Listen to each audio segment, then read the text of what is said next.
Hare Krishna friends, have you ever just wanted to leave it all behind? To switch off your phone, disappear into mountains, and finally breathe? Your jaw feels heavy, your heart feels tired. You are doing everything and still feeling empty. And in those moments, you wonder, maybe I need to escape this world to find peace. But what if the problem isn't the world? What if it's how we are carrying it? In chapter 5 of the Gita, Arjun also asked the same question. Krishna, should I just walk away from this stressful world or should I stay and fight through it? And Krishna says with all his compassion, he who performs actions without attachment, offering the results to the divine, remains untouched by sin, just like the lotus leaf is untouched by water. Be like the lotus, Krishna says. Live in the mud, rise above it. Don't let the world stain your spirit. You don't have to leave the world, you just have to leave the anxiety inside you. There is a forgotten tale from the Mahabharata. King Vasu had everything, wisdom, wealth, and power. But his heart was restless. So one day, he left his kingdom and walked into the forest, seeking peace away from the noise. But even in the silence of the trees, his mind wandered and screamed.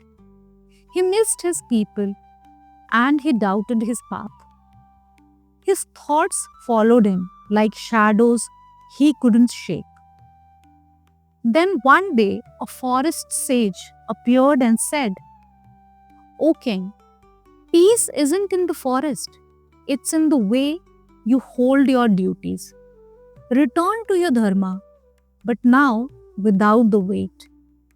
King Vasu returned, not with more power, but with more peace. He ruled, but without ego. He served, but without pride. He lived in the world, but didn't let it live inside him. That's true renunciation. So, how can you do this in a 9 to 9 job in a noisy world? Here a simple practice called the Lotus Method for anyone who wants peace without quitting. Hey modern AI Mystic family, have you ever felt a burning question or a heartfelt prayer you wished Krishna could hear? Right now, pause. Take a deep breath. Grab your phone or sit down with a pen and paper and pour your heart into a letter to Krishna. Email it to modernaimystic@gmail.com. You can choose to include your name or stay anonymous. You can also share audio files.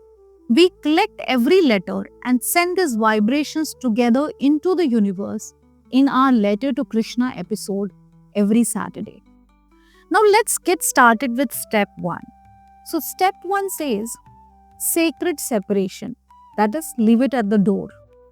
The Gita says, after a day of action, mentally detach. You are not your work.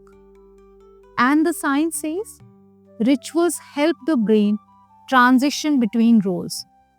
According to a 2020 study published in Current Directions in Psychological Science, small rituals like lighting a candle, lighting a diya, taking a bath, or washing hands significantly improve emotional regulation by signaling the brain to shift context. This basically helps in closing open loops in the mind, like unfinished tasks, stressors, and allows mental recovery, very essential for preventing burnout and anxiety. The neuroscience says that these rituals basically reduce cortisol, the stress hormone, and shift the nervous system from sympathetic, that is fight or flight mode, to parasympathetic, that is rest and digest mode. And the impact of the sacred separation is that it creates a boundary between task identity and soul identity, echoing Krishna's teaching, you are not your action, only the performer. Step 2 of the lotus method is the offering shift. Krishna, this is yours. The Gita says, do your work as an offering. Shift from ego to surrender. And the science says, reframing work as service reduces stress and improves flow. Harvard research on job crafting shows that when people reframe their work as meaningful service to either God or humanity or purpose, their stress level drops and engagement increases. This is also supported by self-determination theory by Deci and Ryan, where autonomy and purpose are central to motivation and well-being. The neuroscience says surrender reduces rumination, improves resilience, and enhances the prefrontal cortex ability to stay calm under pressure. And the impact of the offering shift is that it makes you more productive, less anxious, and deeply connected to your inner self and the task. The step 3 of the lotus method says anchor verse, that is lotus in the mud. The Gita says, keep your mind untouched like the lotus leaf in muddy water. And the science says, visualization plus mantra is equal to stronger mental resilience. Studies in Journal of Cognitive Enhancement show that visualization combined with mantra repetition rewires the brain for calmness. Repeating phrases like I am like the lotus functions as a cognitive anchor, similar to affirmations or meditative mantras used in mindfulness-based therapies.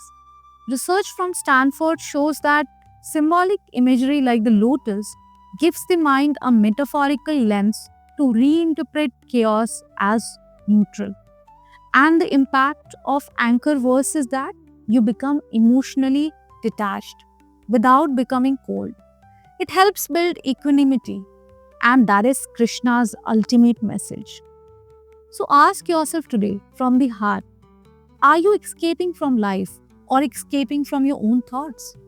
Can you try walking through your day like a lotus in muddy water? Krishna never said, run away from life.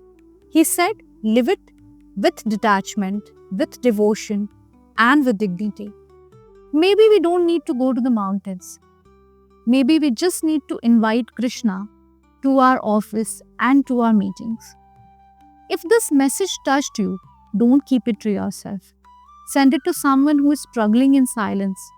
And tell us in comments, what are you ready to let go of today? The stress or the responsibility? Because peace begins when surrender does.